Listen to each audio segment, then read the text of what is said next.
Well, hello everybody, and welcome to another edition of the EGlaze Chronicles, number 92. I am your host, EGlaze, Emmanuel Glaze, aka EGlaze, and I am so happy to be here with you today on this August 25th, 2022. Y'all know my favorite month is August because of my birthday and a whole bunch of other stuff. But I am glad to welcome in. I met her at a recent event. We have a mutual friend who didn't introduce us at first, but we were able to meet each other at a recent event. Shout out to North Star and Mike and the great event that they have once a month, lunch with a leader. And this is someone, when I first met her, I said, I got to talk to her. I got to have her on my show. She's the director of athletics for Life University. I'm going to sound old. I remember when it was Life College, and now it's grown to Life University. And she's here with us today. This is Jayme Pendergast. How are you doing today, Jayme? I'm great. Thanks for having me. Excited to talk with you. Great. I always love to ask this to athletic directors. Please give me the state of athletics at Life University. Never stopping, all gas, no brakes. I don't forget who says that, but I think the athletics world is so well suited for me and my personality. You wake up every day and every day's an adventure, and you go to bed at night feeling like you made a difference. And but with that comes the stressors of unpredictable things happen, and you just got to roll with it and deal with it as it comes. But I think especially small college athletics right now, there's a lot of roadblocks, but it's a great profession to be in, certainly rewarding. And I want to talk about it because I played at a small school and dealing with small college athletics. What are some of the things that you have to deal with that maybe a major university may not have to deal with, but, in being a director of athletics for a school like Life University? A lot of it's just resources, not just, tangible resources or fiscal resources, but human resources as well. I married a business association luncheon just the other day, and we'll be pushing 700 student athletes this upcoming fall, and but to do that and still be competitive and provide a meaningful student athlete experience at a high standard, but doing it with two SIDs and two assistant ADs. Everybody just kind of steps up and wears multiple hats. And so I think the big difference is we're doing the same thing. We certainly have different problems, but that the human and fiscal and tangible resources are just so much less at smaller institutions. Got to be creative, that's for sure. I would think though, with 700 athletes, which is still a ton of athletes, there may be a more personal connection with you and the athletes. They see you and they say, "Hi, what's going on? How you doing, Miss Pendergast?" And we want to just talk to you. Talk about making that difference in these lives, because I tell everybody can't play college sports. Everybody think they can, but the college sports is a special time. Knowing that you having these young men and women for that second phase of athleticism and being able to make a difference in their life. What is that like for you at being a director of athletics? Well, my life was changed through my college experience. And, ever since I set foot on college campus, I knew that's where I wanted to be for my career. And at a small college, even with such a large student athlete population, it's meaningful to be you're not so far removed from the student athletes and their experience that you feel like you're in it with them. I can walk by. I bet I could name 80% of our student athletes and know them by face. And probably another 60% of them I know something about them where I could bring up hey, how's your sister doing, or how was that business test, or how was the ACL surgery. I just ran into a student athlete today and asked her how she's rehabbing, how rehab's going from that. And so it makes it more meaningful when you feel like you're on the ground with them, and you're working alongside of them, rather than I think at larger schools, sometimes there's a tendency to lose that day-to-day interaction, which, it's still an important job. It's still valuable. It's just different. When you select or you're working with the coaches that are helping you lead these young men and women, what do you look for in a coach? I know in 2022, we all want to win. We want to create great programs, but you also got to have that factor of creating coaches that have the same ideals and making these young men and women great people as well. What are your thoughts when you're bringing somebody on or wanting somebody to coach these young men and women for you at Life University?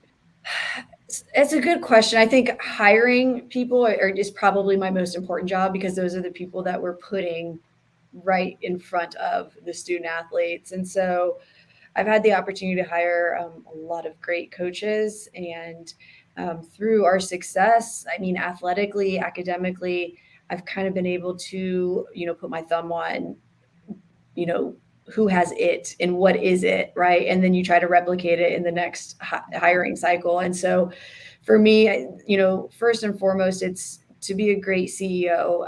Especially at the small college level, head coaches have to wear so many hats. And so if you have a coach who's just in it for maybe the technical side of the sport, it doesn't work here, because you got to market your program, you got to fundraise, you have to do you have to arrange travel, you have to do the compliance forms. There's not, a staff 4 people deep to be able to delegate those to. And so being a great CEO is in large part the paperwork and the admin side of it, but it's owning every single piece of it. And, second is you need a competent recruiter. They got to be able to recruit. Recruiting is just a lifeline, not just from a talent perspective, but a culture perspective. I tell coaches a lot of times, I can tell if I didn't know the student athlete, I could a lot of times tell what sport they were just by the way they interact, and do they look up and say hi, and what their mannerisms are, because there's so much a reflection of the coach. And then the third is there has to be trust and alignment. My leadership style is start with trust. And, I'm pretty transparent when it comes to that interview process on what I'm looking for, how I lead. And if we're in alignment, they have a lot of autonomy, because I lead with trust. And so if I can find a coach that is aligned with the vision and wants to win, but wants to have a meaningful student athlete experience and understands the importance of all of them, that's the home run for us. That's awesome. And those are 3 great points, because you kind of need that with that level. But let's talk about this. Like I said, I'm dating myself, because every time I used to hear Life College or Life University, it was the chiropractic school. Mm-hmm. So now it's a full-time university, has many majors. But talk to us about recruiting kids to Life University and bringing them on, and the experiences that they do gain by coming to Life University. Yeah, and that's kind of what I'm trying to do through some of the things that I do when I get out in the community is really shine a light on Life University and who we are now. It's a vibrant university. It's not just chiropractic. We have a lot of really great undergrad programs. We have some great master's level programs. We have new residential, like on-campus housing. It's just the university is still kind of an infant in the big game, but it's dynamic. We're agile. We're flexible. We're able to, make moves depending on what we see fit. But the sell is that we don't start sports unless we genuinely feel like they can end in championship experiences. Our facilities reflect that. Our president does a really good job with understanding that the spaces that we work in should reflect, how hard we work. And but also it's that our vision is to be a leading institution in performance and meaningful student athlete experience. And I think really the differentiator when it comes to recruiting, if all else is equal, it comes down to those extra things that we try to do. We have a fuel station for our student athletes. We have performance nutrition. We have sports chiropractic. Our athletic trainers are just some of the best in the business with some of the extras that they do. We have, more than an athlete program that brings in extracurricular things to develop leadership and career development. And we do that really intentionally. An email goes out, an infographic goes out every single Monday that speaks to the student athlete in these big areas. We have mental health counseling that comes in our space. We're just really big in that holistic side of things. It's funny, going back to my many moons ago when I played college football, we used to have students from Life work with us and adjust us and keep us going back in the day. So it's I want to say y'all have an inside with the chiropractor, the trainers and things of that nature, but they were very helpful me back then. So I imagine they're still doing great things right now. But so how many sports are currently active at Life University? So 21 currently. We're starting men's lacrosse and women's flag football. Coaches just got hired. This will be a recruiting year, and then they'll start in 23-24. So that's just the significance of having it kind of even across the board with men's sports and women's sports. So the flag football is kind of getting excitement. I'm hearing much about it. Talk about bringing that on. I know lacrosse is big in where we're at. We're in Cobb County, Georgia, and things of that nature. So I know how big lacrosse is, but the flag football aspect. Talk about how that's growing in the NCAA community and what it means to bring that on to Life University. Yeah, so we're an NAI institution, and it's an emerging sport. Really what I'm seeing from flag football as a sport is it's trending very similar to what women's wrestling was about 5 years ago, which was we were seeing, a few schools at it, but mostly regionally. Few states would add it from a high school level and sanction it. But then we're seeing like that tipping point coming where there's going to be so many that for these institutions, especially in these regions, it's a great ad. It's a women's sport. It's the facilities required if you have a soccer field or a football field, you have a flag football field. So it doesn't require additional facilities. But I mean, who doesn't love to see, just athletic women's sports? I think that's the most important piece. And I do compare it a lot to women's wrestling from a standpoint of, I think a lot of young girls are interested in it. They don't see a lot of opportunities for it. The ones that still go after it, are competing against boys. And now we're really grateful to be able to provide it at the collegiate level. I think that we're around the mid-20s right now. NAI schools that sponsor it. But it's going to be like women's wrestling where it's going to hit that tipping point and we're going to start seeing 45, 50 schools sponsor it. It's going to be a championship level sport. And we're glad we can be on the front end of it. And that it's similar what we did with women's wrestling, and our program's doing very well right now. Let's talk about Jayme a little bit. Talk to us, how does Jayme Pendergast become the athletic director of athletics for Life University? How did you get to this point? Just tell us a little bit about your background and how did you get to this level in your career? Yeah, I wish I could say it was planned. It's not that. It's not an entertaining story, but I think it's a story that shows kind of what happens if you just kind of keep an open mind and keep saying yes to opportunities. But I told you my college experience was really impactful, so I always knew I wanted to work on a college campus. I got my first job in athletics at Elon University in North Carolina. Wonderful institution. Yes, it is. I love that it was high academic rigor, but athletics wise, they kept a high standard, and it was really well rounded. And worked in academic support there. Almost almost 6 years. And my husband took a job down here. It's probably time for a change anyway. I just had my first kid, and so I was on maternity leave from Elon, and I was not built to be a stay-at-home mom. It does not work for me. I wanted out of that house more than I wanted anything. So this job came open at Life University. It was really my first experience at any sort of small college. That was not my experience at any other institution I had been at. And they were basically just, we are starting athletics. That's essentially what it was. All they had was men's rugby, men's basketball, and cross country. And they were going to, as you mentioned, they were chiropractic. Their plan was to grow their undergrad student population through athletics. So I kind of came aboard in a assistant AD type role. The AD at a time, a wonderful person. His name was Dan, but he came from the coaching side. And so I kind of had that admin background. And, we worked really hard for 2 years, really kind of setting the foundation, preparing for a whole lot of growth. And then he left. He took the CEO role at USA Rugby, and he's like, you're gonna apply for this job. And I'm like, I've never wanted to be an AD. No way. That doesn't even sound fun.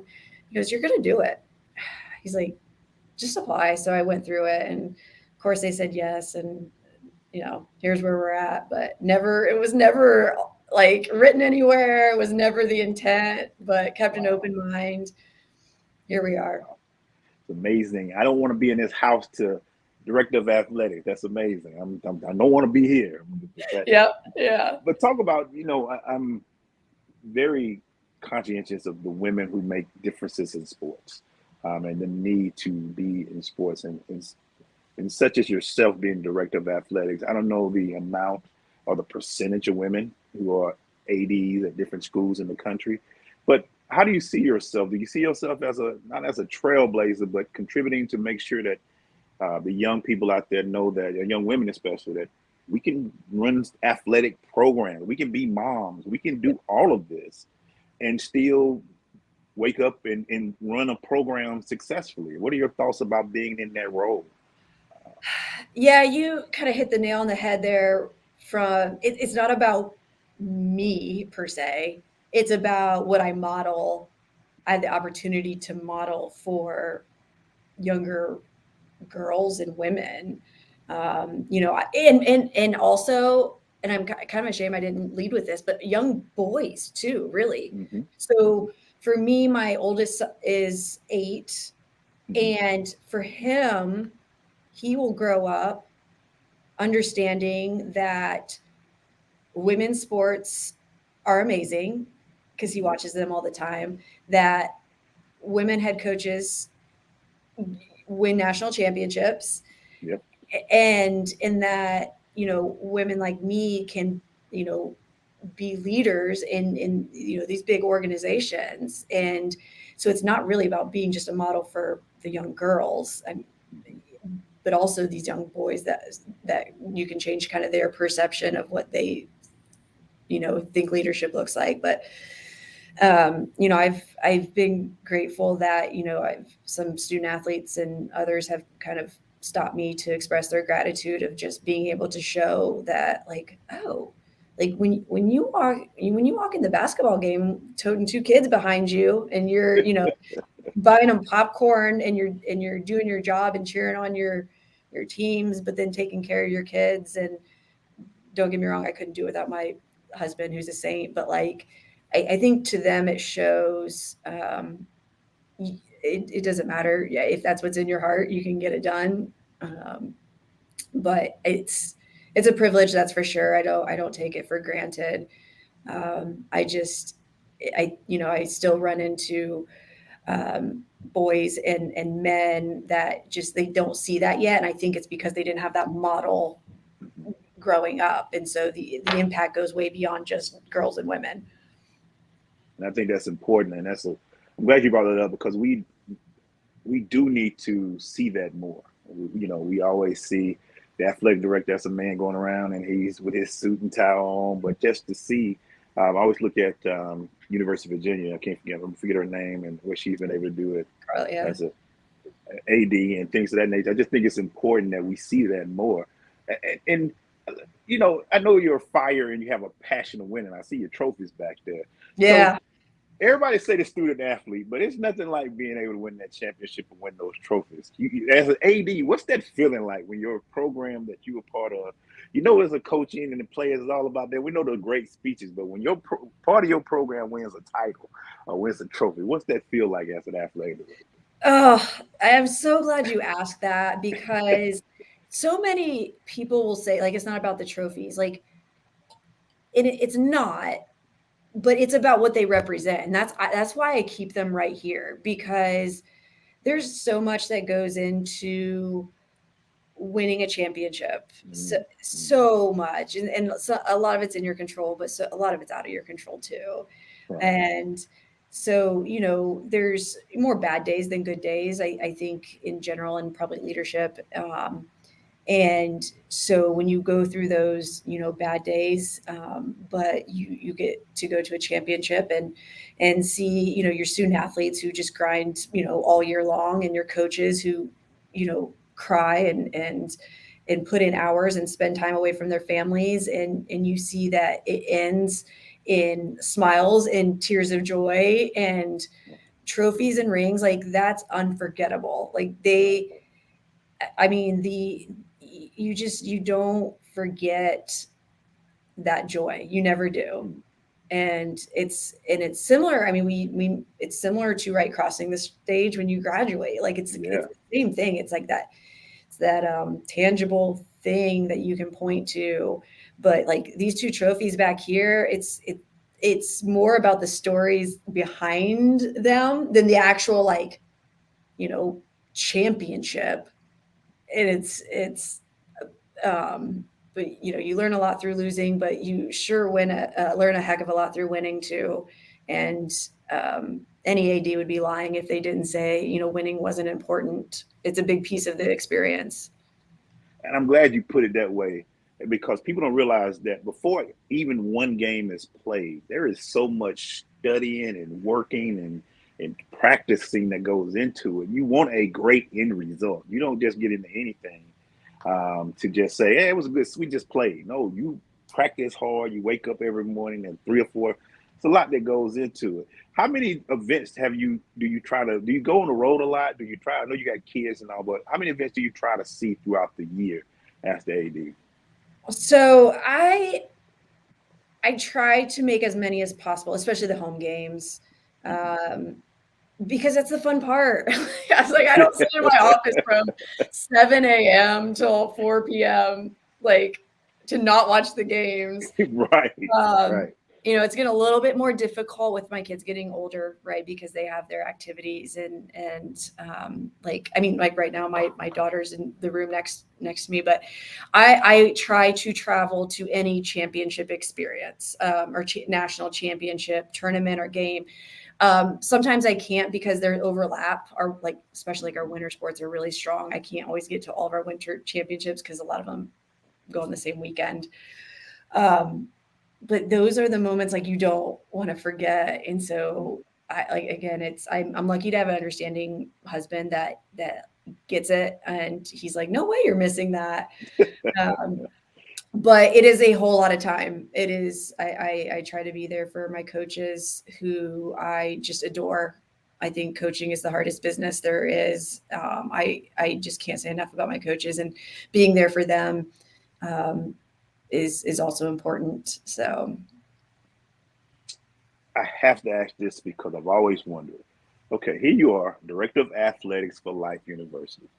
But your children are growing up who are going to be in activities and possible sports because of that. How do you turn off AD mom and just be mom and you don't. supporting mom? It's going to be like, my mom, the AD at Life University, so she knows what she's talking about. How do you turn that? Can you turn it off? Or what do you do to just hopefully don't put that pressure on the coaches and the team? Just relax and enjoy the game yourself with your kids. So if we're talking like I'm at my kid's game, Yeah. that's probably the easiest place for me, like right there, because like I spend it's funny you say that, because I actually laugh at some of the competitive, like, things you hear parents say on the sideline. Even my husband Right. really gets into like the games, and I just laugh because I spend, the majority of my time being competitive. Like, that's the world we live Right. in. And Right. so Right. when I go to my son's, a soccer game, I'm like, this isn't, it's my son's game. It's important, but like, this isn't like Life University. This isn't on my win-loss record. Yeah. So that actually might be the prime time. I think I turn it off and enjoy it. But to your point, I, part of it might be my personality type, but it's really hard to turn off working Jayme versus mom. Like I struggle a lot, and my family gives me a lot of grace because your wheels are always turning. You know, I'll be laying in bed at 8 p.m. and I'm like, oh, great idea for tomorrow, and I'll email myself. It's just the wheels are always turning. It's hard to turn it off. So I will say when my son wrestles, I think wrestling. I'm a very big wrestling fan now. Since I've been at Life University, that's a little bit harder than soccer, but I like competition. Yeah. So what's the one thing, and before we're rounding it up, the end of the show, but I want to ask you two more questions. What's the one thing that you won't tolerate as a mom for your kids? I know there was one for me as an athlete. You tell my child, don't walk on the field. I don't care what it was. I didn't know the sport, but don't walk on my field. I used to say my field, don't walk on my field just to get off.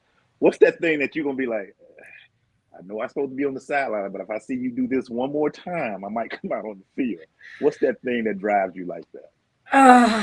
Well, I'm pretty confident my son's not going to watch this, so I'll call him out. But like, so one of my pet peeves, just in general in life, is victim mentality.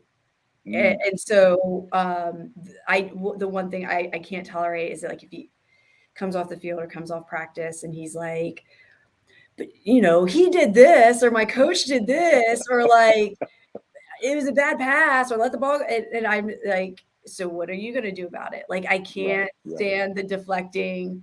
Um, it, he and my son is very bright. His future's probably in something way greater than his athletic ability, but like take accountability. I don't give me those excuses. I hear them all day long. I don't want to hear them from you. I don't want to hear them here. There's no excuse household. I totally agree. And I'll finish with this, Jayme. Thank you so much for coming on the show. I really appreciate it. Your tenure, when you look back, whenever that is, where you're at, what do you want people to be able to say about your tenure as the director of athletics at Life, or going forward? What do you want to be saying?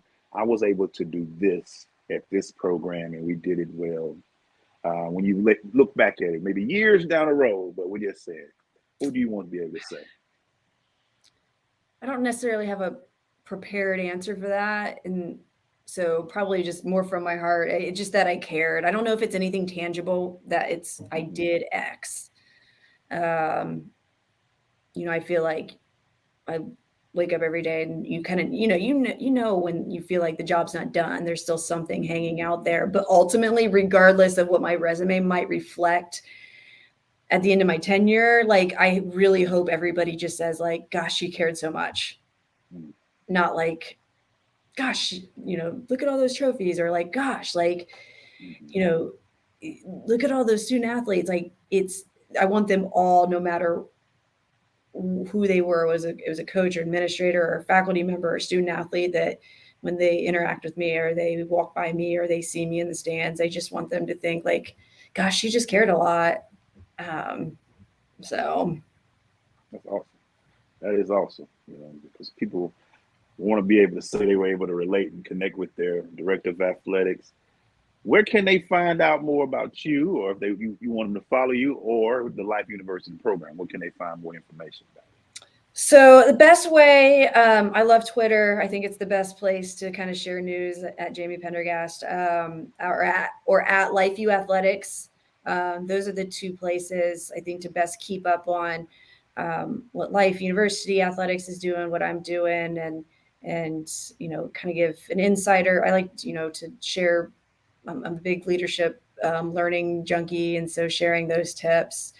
But when I spoke at the Marriott Business Association luncheon the other day, I just told them,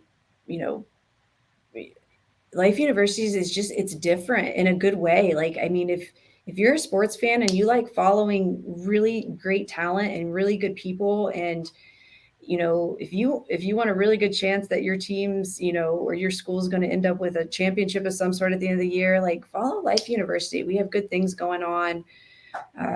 It's a great place to be. Our student athletes are just so much fun to watch. I don't buy into the D1 thing. Don't get me wrong. All athletes are talented. I don't buy into the, like, I'm only going to watch D1 on TV, or I'm only going to watch. They're all talented, and they all go to their institutions that they pick for different reasons. And our athletes, I'll watch them all day, every day. I'll watch Life University men's basketball game over. I mean, my team's Ohio State. Like, I grew up in Ohio. I'll watch our athletes all day long, over those big time SEC football games, and they're talented. So, yeah, give us a follow, and really hope to just see people in the stands and cheer on our student athletes. Well, you got me hooked. I will be there. I will come into some games. I like watching all sports, and now I'm very interested, to come, and I will be there and support the program. So you can count me in. I will be continue the conversation and probably bring a few more people with me so we can show this great institution and what you guys are doing on there. So thank you so much, Jayme. Thank you. Appreciate you joining us. And, this show will be replayed on YouTube, Facebook, all of that, so you can catch up on it. And just follow Life University, guys. It's not a chiropractic school anymore. It's still a chiropractic school, but so much more. It still is. Yeah. More than just so much more. Used to be just back in the Dr. Sid days, it was just, the chiropractic. Now it's got so much more. It's more. It's a big university. Thanks, Jayme. Thanks for what you do. Thanks for what you do in your program. So thank you. No problem. And I'm glad that maybe see you at the next Lunch with a Leader. Yeah. Coming up in next month. So thank you guys. Have a great week, great day, and enjoy. And make sure y'all follow Life University. Got a lot of good sports down here.